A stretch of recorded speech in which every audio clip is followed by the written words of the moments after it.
নমস্কার বন্ধুরা, শুভ সন্ধ্যা। গল্প কবিতা চ্যানেলে আমি মিলি সরকার তোমাদের সকলকে স্বাগত। আজকের কবিতার নাম আমার সতীদাহ প্রথা। সেকালের সমাজে যতগুলো সামাজিক প্রথা ছিল তার মধ্যে সবচেয়ে নিকৃষ্টতম, ঘৃণ্য, মর্মান্তিক, ভয়াবহ এক সামাজিক প্রথা হলো এই সতীদাহ প্রথা। এই কবিতায় আমি যেমন এই সতীদাহ প্রথা সত্য ঘটনা তুলে ধরেছি, তেমন বর্তমান সমাজ নিয়েও একটু আলোচনা করেছি, আর শেষেও মেয়েদের ঘুরে দাঁড়াতে বলেছি। তখনও আমরা পরাধীন, তখনও আমরা পাইনি কোনো স্বাধীনতা। সেই 17 দশকের শেষ আর 18 দশকের গোড়ার কথা। এই নিদারুণ, মর্মান্তিক, ঘৃণ্য সামাজিক প্রথা, নাম তার সতীদাহ প্রথা। কন্যারে তুই চিতায় কেন, সমাজ পাশে নেই? পুণ্যবতী তুই তো নারী, সহমরণে। গগনভেদী আর্তনাদে কেউ দিল না কান। দেবে দেবে সমাজ দেবে দগ্ধ দেহে হাজার হাজার মান। ভয় পেও না, ভাবছ শরীর মুখ ঢাকা কেন? শরীরে যে আমার দগদগে ঘা, শুনবে আমার কটা কথা? শোনো তবে বলি। জন্ম আমার কুলীন ঘরে, কাটছিল দিন বেশ আদরে আবদারে। তখন বয়স আমার 8 কি 10, হয়ে গেলাম 72 বছর বয়সী এক বৃদ্ধর বশ। সেই 72 বছর বয়সী বৃদ্ধর গলায় দিলাম বরমাল্য। ঘুচে গেল আমার সেই আদর আহ্লাদের শৈশব কন্যা। পরনে উঠল আমার লাল টুকটুকে বেনারসি শাড়ি, লাল রঙে রাঙিয়ে দেওয়া হলো আমার পা দুখানি। খোপা করে স্বামীর দেওয়া সিঁদুর পরার জন্যে ভাগ করে দিয়েছিল সিঁথিকানি।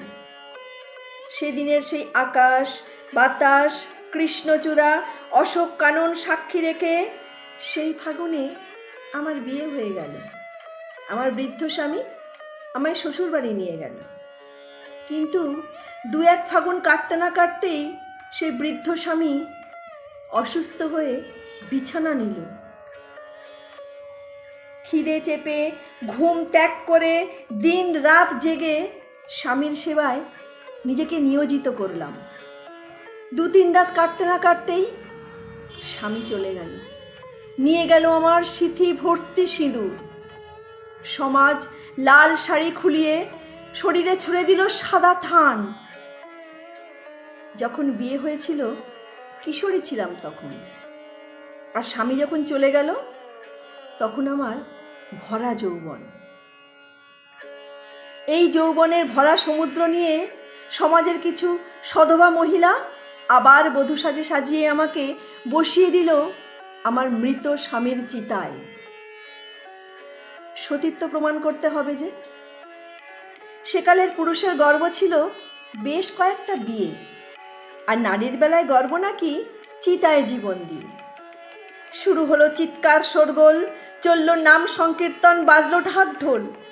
যখন আগুনের লেলিহান শিখা আমার দিকে এগিয়ে আসছে, বাঁচার জন্য শেষ আর্তনাদ, যেন হাঁড়ি কাঠে বলির সময় নিরীহ প্রাণীটির শেষ চিৎকার। কিন্তু কেউ শুনল না। যখন আগুনের ছ্যাঁকা লাগছে, আগুনের তাপে যখন শরীর ঝলসে উঠছে, মাগো কি যন্ত্রণা! কিন্তু বিধাতা বাদ সাধল। চিতা ভেঙে গেলাম গঙ্গার জলে পড়ে। ঠাঁই পেলেম এক জেলের ঘরে। সেই জেলের ঘরে একটু সুস্থ হওয়ার পরে শুরু হলো আর এক অত্যাচার। ভাগ্য যে আমায় সতী হতে দেয়নি। থাকতে হলো একটা ঘরে, সেটা ছিল অন্ধকার। একবেলাতে সেদ্ধ আতপ, রাতে ফলাহার। সূর্যের মুখ পর্যন্ত দেখতে দিল না। হায় রে সমাজ, তোমায় ধিক্কার! হায় রে এই পোড়া সমাজের মেয়ে, কি নিষ্ঠুর তোমার পরিহাস! এবার আসা যাক বর্তমান সমাজে। কোনো না কোনোভাবে আজও নারী দলিত। মেয়ে মানেই জোরে হাসতে মানা, জোরে কথা বলতে মানা, তাদের খিদে পেতে মানা, শরীর খারাপের কথা বলতে মানা। আর যদি সব উপেক্ষা করে কোনো নারী মাথা তুলে বাঁচতে চায়, সমাজ সেটাও ভালো চোখে দেখে না।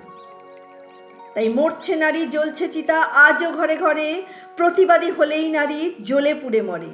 এই ঘাত প্রতিঘাত সইতে সইতে নারী যখন ঘুরে দাঁড়ায়, নারী যখন গর্জে ওঠে, সে বলে, নারী মানেই ভেবো না পশ্চিম আকাশের ডুবন্ত দিবাকর, বরং তাকে ভাবো গ্রীষ্মের দুপুরের প্রখর তাপে ভরা দিবাকর। তাকে ভেবো না কখনো মেঘলা আকাশের স্যাঁতস্যাঁতে আবহাওয়া, তাকে ভেবো গভীর রাতের ধেয়ে আসা দমকা হাওয়া। তবে নারী, তোমায় বলি, নিজ সম্মান পেতে নিজেকেই লড়তে হবে শুধুই তোমার জন্যে। মনে রেখো, বাবার ঘরে বা তার রাজ্যে তুমিই ছিলে রাজকন্যে। নমস্কার।